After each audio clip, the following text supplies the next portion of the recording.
All right. Thank you everyone for coming. It's always a pleasure to be in Norway. I always have a great time. I always look forward to visiting. And in fact, on this visit to Europe, I'm only in Norway. I'm just coming for you. So I think I'd like to just express a word of appreciation, thanks for the support of Norway for electric vehicles and being the leader in the world on a per capita basis for the adoption of electric vehicles. I think everyone in Norway should be incredibly proud of that fact. I think that's wonderful. And at Tesla, we actually consider Norway to be the pioneer, particularly for cold weather activity. And it remains the case that our top individual customer in the world lives in Narvik. Obviously it's above the Arctic Circle, and he's such a big fan that he bought a bunch of Teslas, and he's just letting the townspeople use them whenever they want. He's a great guy.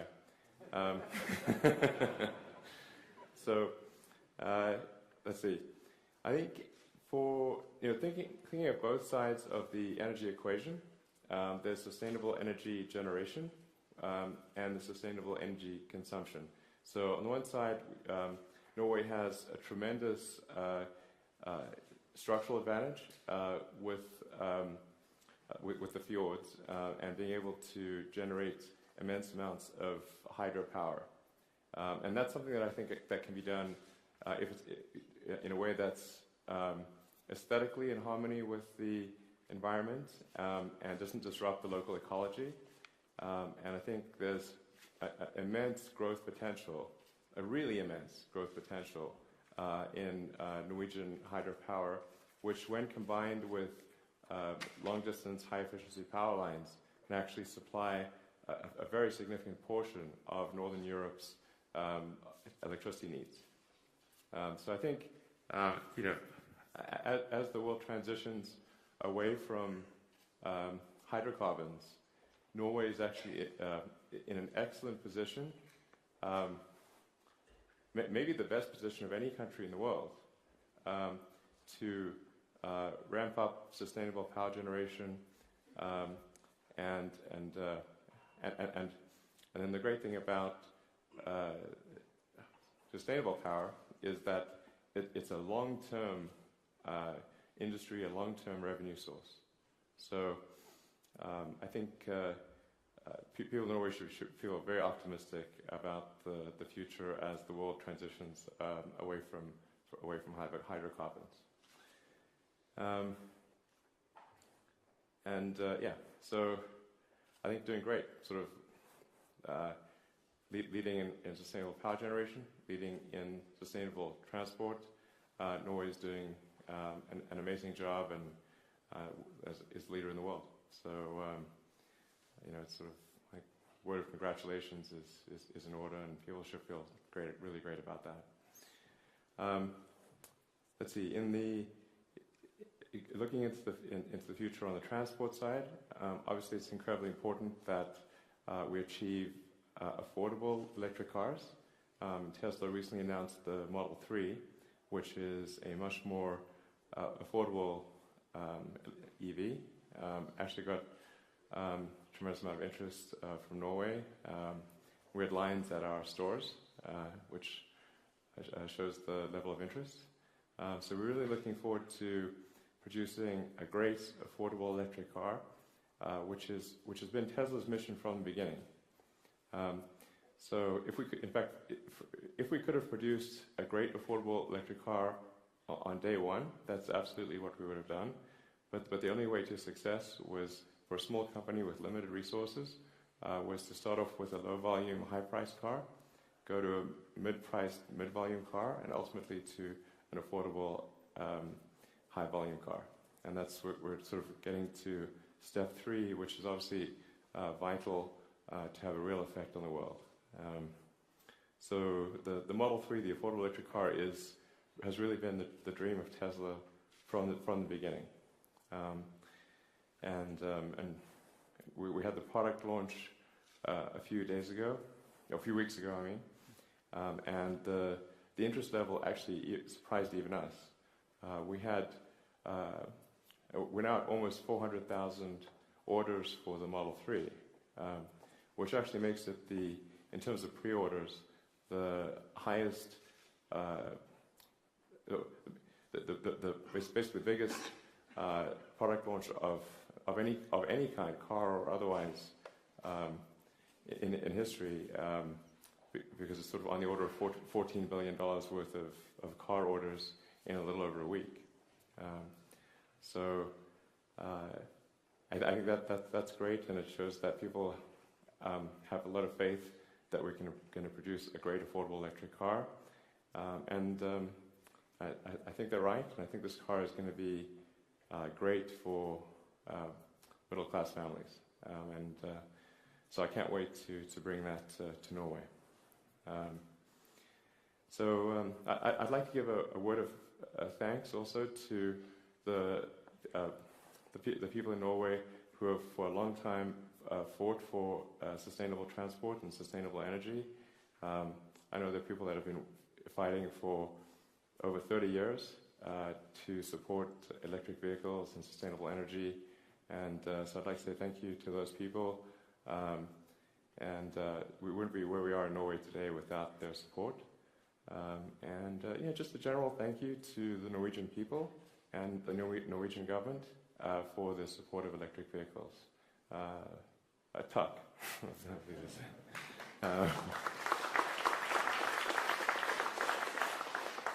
Yeah. So I have a phrase I frequently say, which is, I love Norway.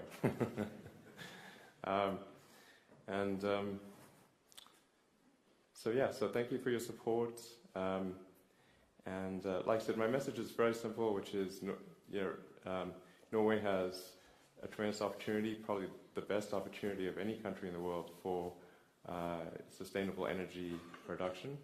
It needs to be done in a thoughtful way, such that it's aesthetically appealing, blends into the local environment, and doesn't disrupt the local fisheries and wildlife, which I think is very doable. I think that's a very exciting future for the country. Let's see.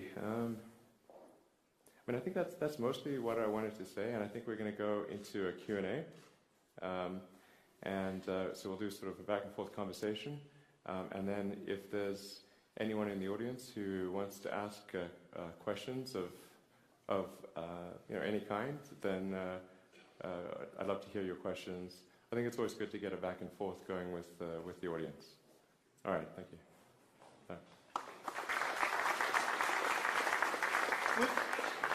Would you prefer some more questions from the audience now, or should we sit down with the minister and I think take let's sit down with the minister, have that discussion, and then turn it to audience questions.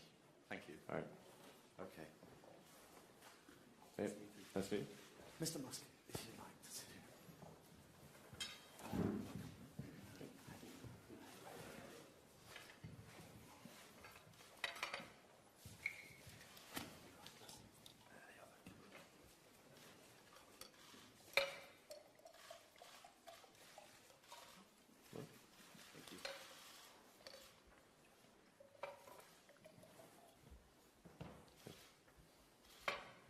Well, Mr. Minister, let me ask by asking you. He's saying thank you to Norway, and that we are in such a special global position to be the sort of forerunning country. What's your initial reaction to that? Well, I'm glad if Norwegian policies and Norwegian consumers, not the least, have aided the development of new products, electric cars. I'm also glad to see, though, that many of the big car producers are looking at what you're doing and are trying to compete, trying to outdo you. Yeah. However, what impressed me when I visited your factory in San Francisco in November last year was not the idea with the people saying that we're going to produce a better car, but it's also the idea that by doing this, we're going to change the world. We're going to change the way business works.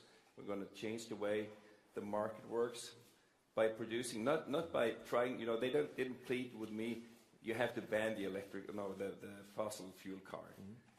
The idea was that, well, the fossil fuel car, that's meeting the demands today, the necessity for mobility.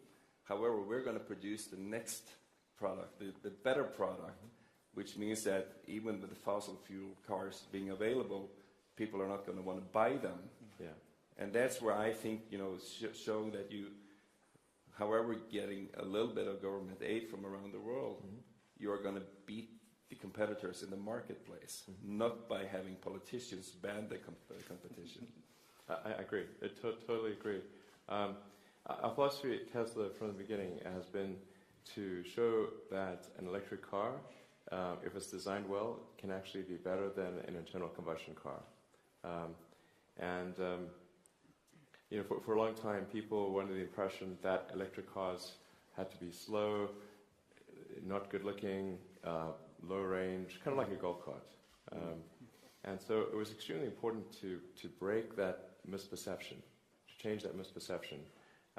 And I think with the sports car, the Roadster, we were able to show you can actually have a fast electric car with good handling, long range, that looks good, even though it was very expensive.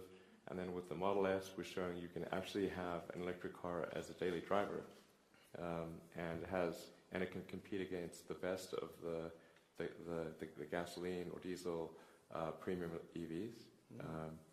And now with the Model 3, we're our third generation with much higher economies of scale.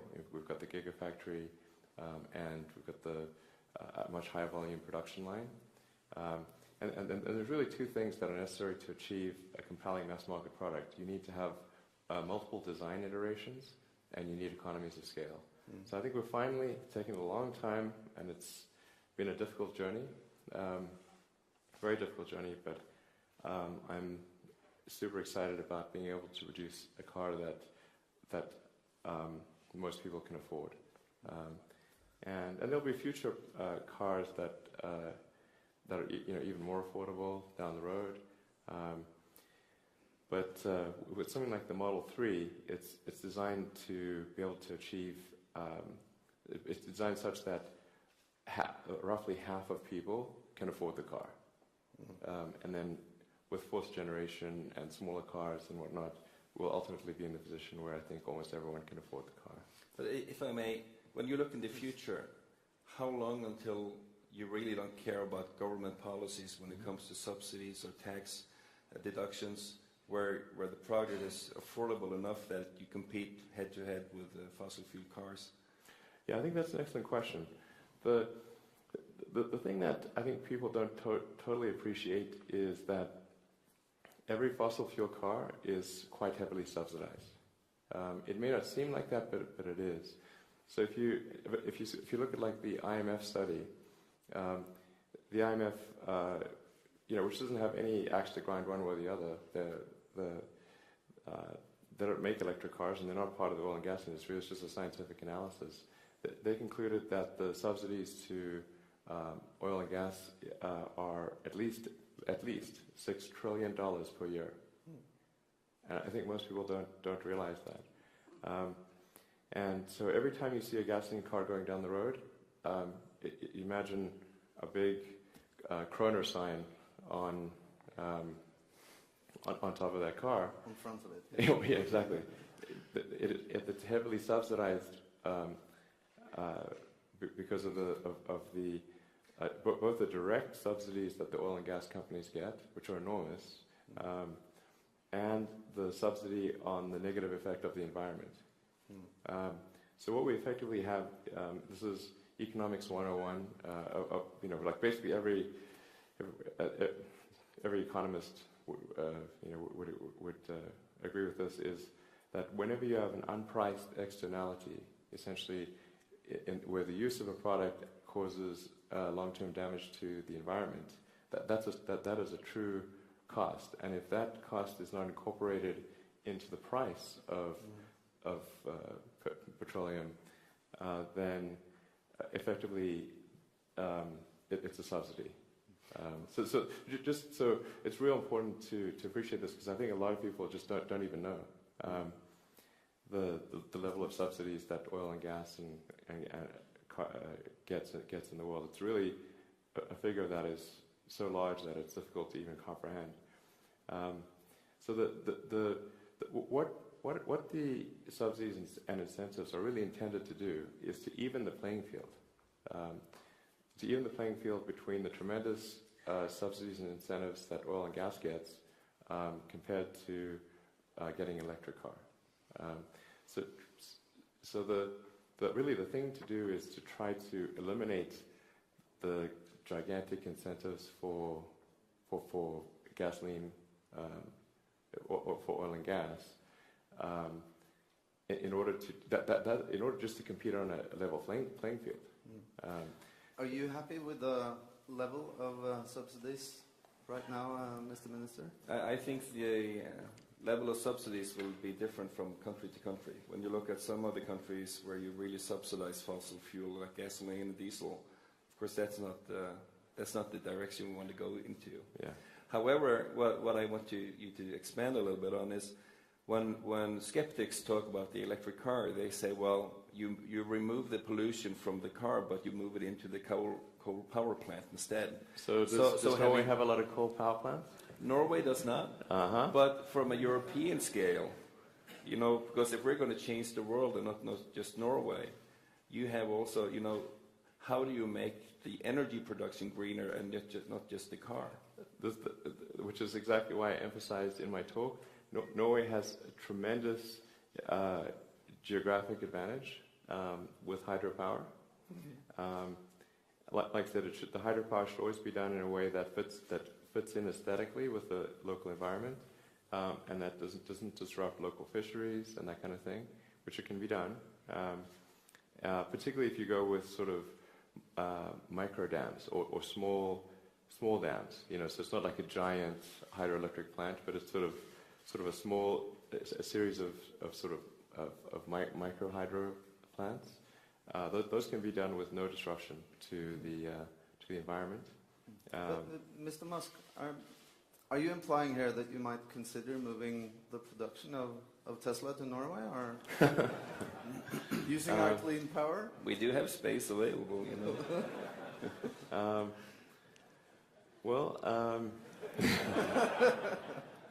I have to say,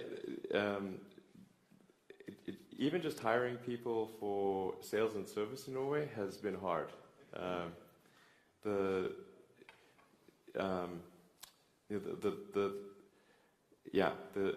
We'll talk in a bit about this. One thing I should mention, maybe people don't know this, but we do our cold weather engineering in Norway. I don't know if you know that, but so there's actually, at any given point, there's a lot of Tesla engineers in Norway doing cold weather engineering and testing and validation, and making sure that the car works well for Norwegian winter. So we actually do have a lot of activities in Norway, and also we've invested a lot in EV charging infrastructure, and we've also said that we're happy to have other manufacturers use our charging system, so we're not trying to create a walled garden. We're really doing our best to help other manufacturers as much as possible. Last year we made our patents freely available to other car companies, and we've done pilot programs with Mercedes and Toyota for EVs to sort of get them educated on electric vehicles. So we're doing our best to be a good sportsman and to facilitate the advancement of sustainable transport. But yeah, I really want to emphasize, outside of the US, Tesla's investment per capita is actually the highest in Norway. Yeah. But you're doing a tremendous job in showing industry that you can make greener cars. However, when we look at developing our country, we want mobility between the cities and the countryside. However, we also want to avoid overcrowding the cities with personal cars. you've done a tremendous job to kind of remove pollution from the cars driving in the cities, but which makes a big difference on health. it does. However, really does. can we expect Tesla also to help revolutionize mass transit when it comes to buses? If we can have more people drive their Tesla or electric car to hubs outside the cities, but still go mass transit into the cities, we will do something with the pleasantness of the city. So we have an idea for something which is not exactly a bus, but would solve the density problem for inner city situations.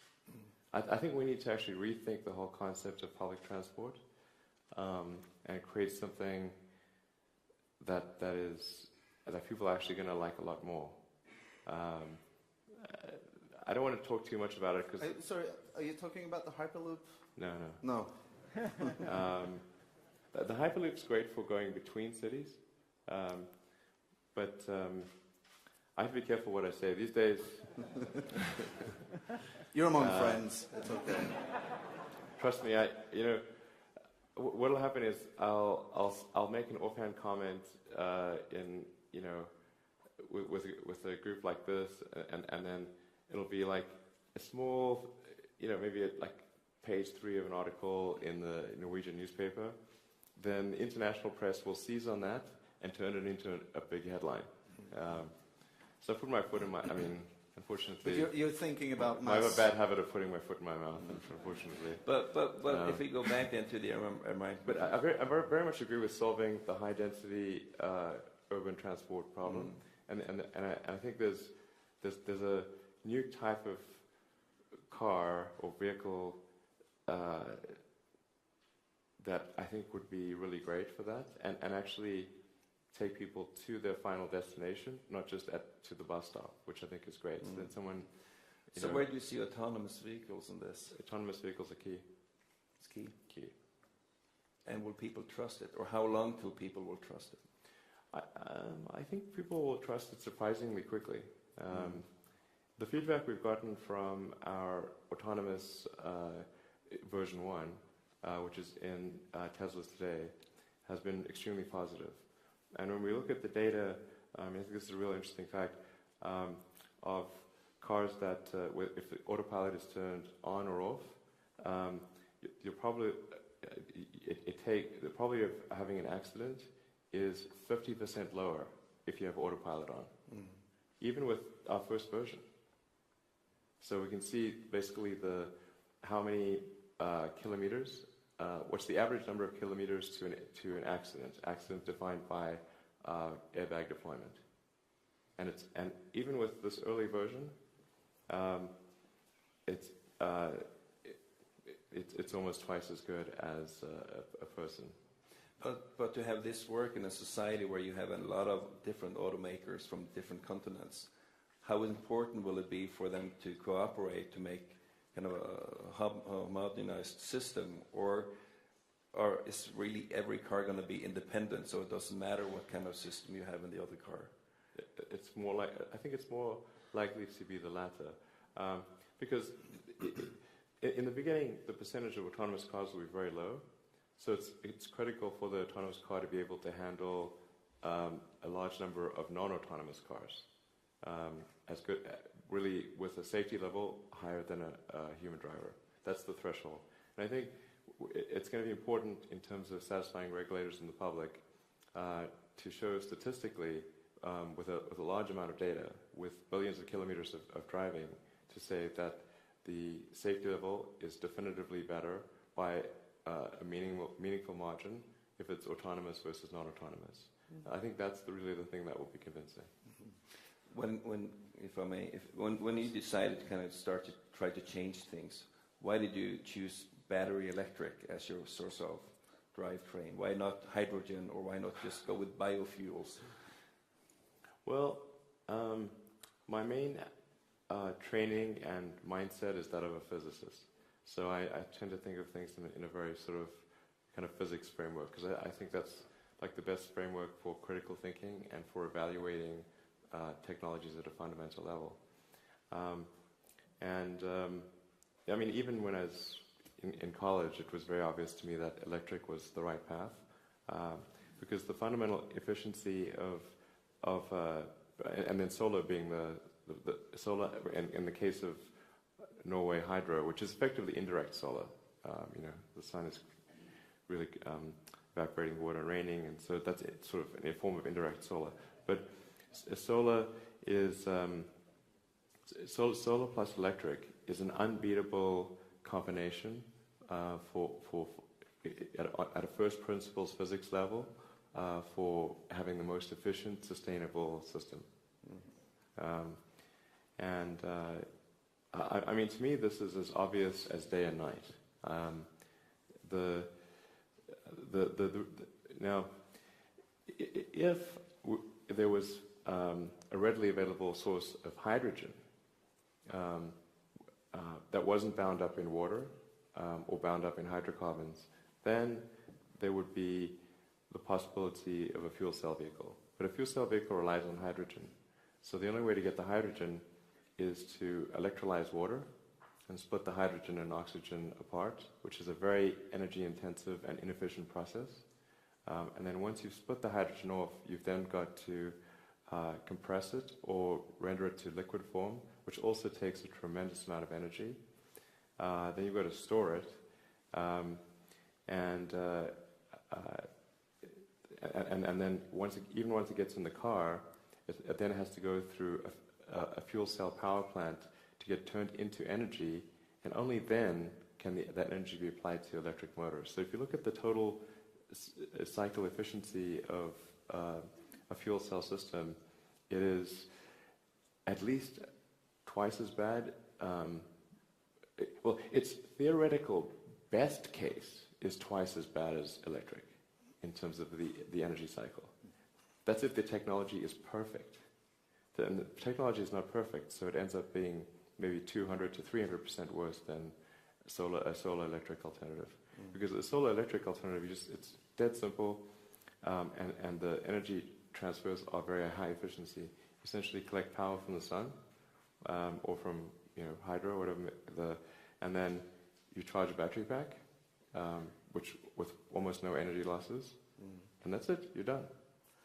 Perhaps we should open for some questions from the audience now. Time flies really quickly, so please keep your questions brief and precise. There's a microphone somewhere.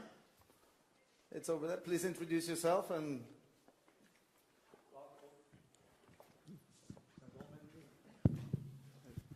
Dag Folk Petersen, Avinor, airport operator. But this is not about the airport, it's about batteries. What we've seen, both about Tesla and SpaceX, impressive. But what about battery technology? We see that Tesla is moving incremental from 85 to 90 and 95, maybe 100. But when will we see a giant leap in this, double or triple the capacity of the batteries that you already have? Is that coming sooner? I have to say that battery technology is one of the most difficult technological problems in history. I mean, so many smart people in the course of history have tried so hard to improve batteries. You're really just fighting the laws of thermodynamics very, very hard in creating a battery. I mean, Edison, who was a great inventor, tried super hard and he didn't succeed.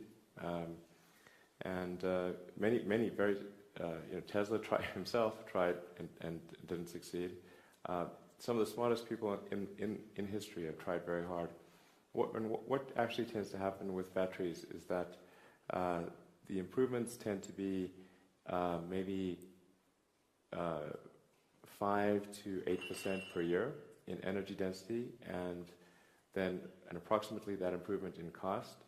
Now with the Gigafactory, we're trying to take economies of scale to the maximum limit in order to reduce the cost even further, just by having economies of scale and having a tightly integrated supply chain that goes from raw materials coming in on rail cars from mines, and out comes a completed battery pack.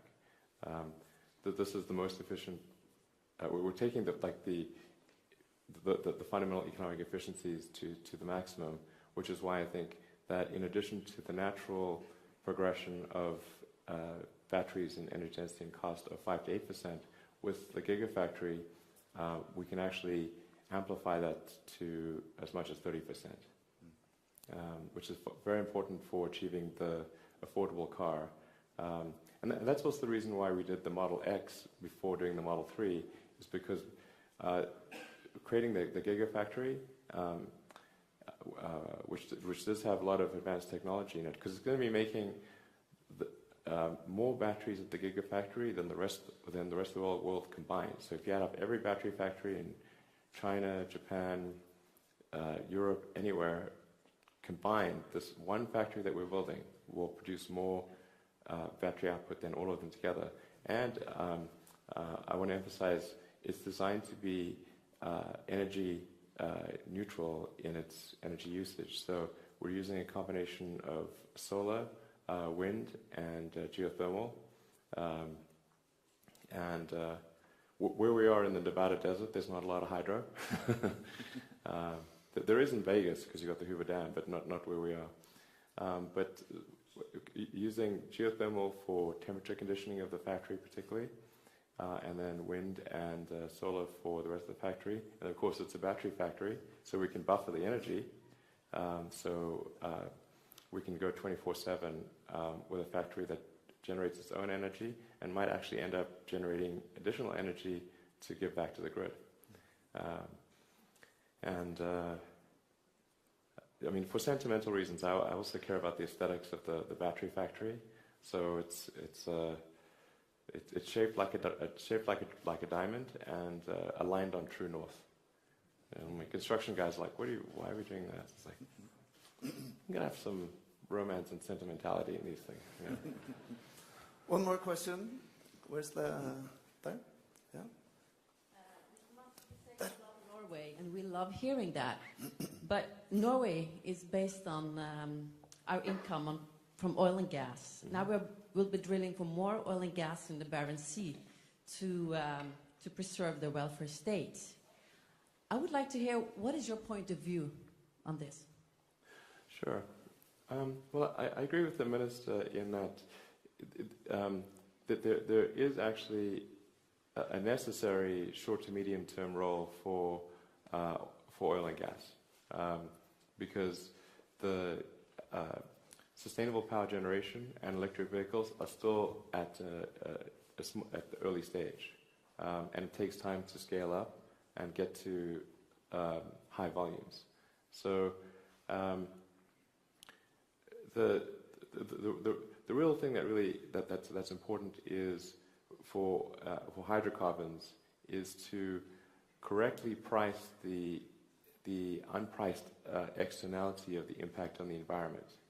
So market mechanisms work very well when the pricing is correct, but if the pricing of oil and gas does not include the environmental impact, that is a de facto subsidy.